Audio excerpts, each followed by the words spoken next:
Hey there guys, and welcome to the next video here on the DuctTapeStuff channel. It's Friday again, and that means it's time for another time lapse. So that's what we're going to be working on in this video. A long time ago I found an image online of a Han Solo silhouette with him wearing an iPod, and I thought it was a kind of quirky image, and I decided to save it, and then a couple months later I'm now going to make it in this time lapse. So it's going to be pretty cool. Background is going to be yellow. In case you guys are wondering, that's just plain artist canvas on the back. A lot of you guys ask me what I'm using for the board. It's not cardboard or anything, it's just plain artist canvas, and you can get that at any craft store, they'll have it. So there's a silhouette there.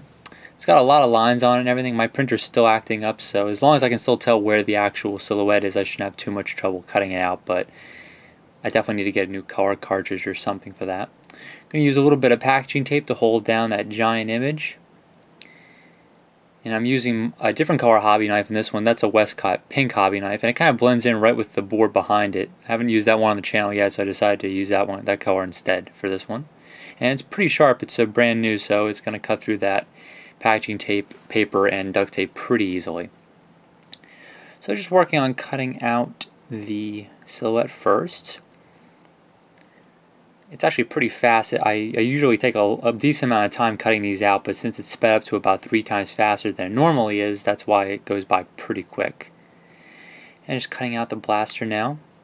You know, hokey religions and ancient weapons are no match for a good blaster at your side, kid. Just had to throw that in there somewhere. One of Han Solo's greatest quotes. So cutting out the blaster now. And just going all the way around the side. There's a little bit of a hole in between. It's kind of the gap in between where he holds his blaster and the silhouette.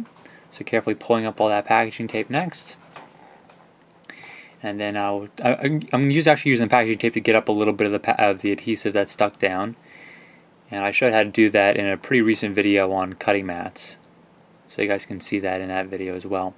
So now working on the actual silhouette, just pulling all the tape up, making it a little bit easier so I can pull out the different pieces in different sequence. And then we'll work on that tiny little piece. And then there's actually 2 pieces there. I just peeled off the one layer, and that's the second layer there because that's where the tape overlapped, so that's why there's 2 layers there. So now we're going to work on the iPod itself and then the iPod cord. The cord is going to be the hardest part because it's so small, and I kind of have to be really careful when I'm making that. So the easiest thing what I'm going to do is I'm going to show you in just a second is trace out one layer of the cord and then just kind of eyeball it for the rest, and you'll see what I mean in a second. So instead of cutting out both sides, I just cut out one side, and then I can control how wide I want the cord, and you'll see exactly in a second when I pull this piece up. You'll see what's left over. So there we go. It's a little bit thicker than an iPod cord would be, but you kind of want to be able to tell on the silhouette what it is.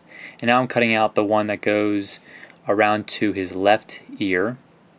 That one was actually cut out from the piece of paper when I trimmed it out, so I have to kind of imagine it being there. So just expanding on that piece on his right ear, and you really can't see at all what I'm doing, but you'll be able to tell when I pull it up. So I'm just kind of getting an idea there where to stick this stuff. I won't do it until I actually stick the silhouette onto the canvas board, which I'm going to do right now. So just very carefully peeling that up. There's a lot of different places. I gotta be really careful. It was stuck down pretty well to my board, and it is 3 different layers of tape, so there is a lot of tape there that I have to pull up nice and carefully, nice and carefully. And then pulling up his head. Sometimes if I have a little bit of leverage, I can do it fairly quickly, but it depends on how much leverage you have, how much tape is there. If it's just a little bit of tape, it's gonna rip. But if there's a decent amount, you can pretty much get away with pulling it up pretty quickly. So there's the one piece. I'm going to put that on. Now we're going to work on applying the iPod head first. It looks like it's almost stuck in his pocket or something like that. I'm going to work on this piece. And this one actually decided to come apart in a lot of different areas. That wasn't exactly my intention, but at least it ripped off pretty cleanly. So all I have to do is remember the sequence, and then I can just stick those down in different order. So just looking at the picture and lining it up. And I realized, oh, okay, that's the wrong one, so now I got to put this one on. Like I said, I had to remember the sequence for it. So putting all these pieces on now. It's kind of like assembling a puzzle. Since each one ripped off pretty cleanly, you can just put it right on exactly where it ripped off. This one will be the one that goes to his right ear, and is the iPod bud that you can see. And I decided it was a little too much of a curve. His ear wouldn't be that far back, so I decided to take off a little piece right there. Now I got to work on the one that goes to his left ear, which is hidden behind. So I decide where that will be, and then just kind of tucked it behind under his chin so you can imagine that it goes to his left side of his ear. So now I thought the whole design looks a little bit plain with just him on it, so I decided to do something I've never done on the channel, and that's actually freehand a logo.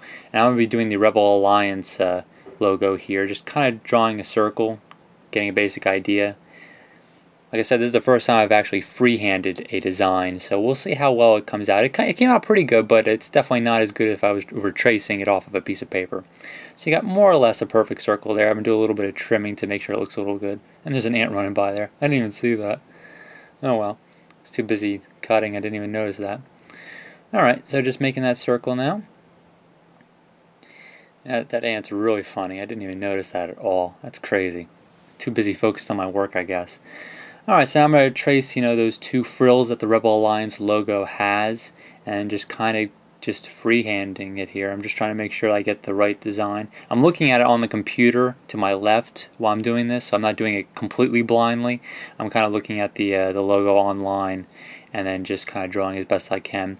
And it didn't come out exactly how I wanted to, but it's pretty good for a freehanded design. I should have come a little bit on the sides with it. I should have swooped up a little bit, but you'll see when I cut it out what I mean by that. It should have, the two side kind of fangs should have come a lot closer to the top. But like I said, you'll know exactly what I'm talking about in a few seconds. The whole logo is kind of a little more spread out than it should be. So just peeling it up, and you can see what I'm talking about. It should have swooped in a little bit more on the wings, but that's okay. It's pretty good for a freehanded logo. So just making it even on both sides, very carefully peeling it up. And the time lapse is almost done here. This is just going to be the last piece. Got to make sure that second overlapping piece made its way up there, just like that. Very carefully peeling it up. And we're going to stick it on top of the painting right there.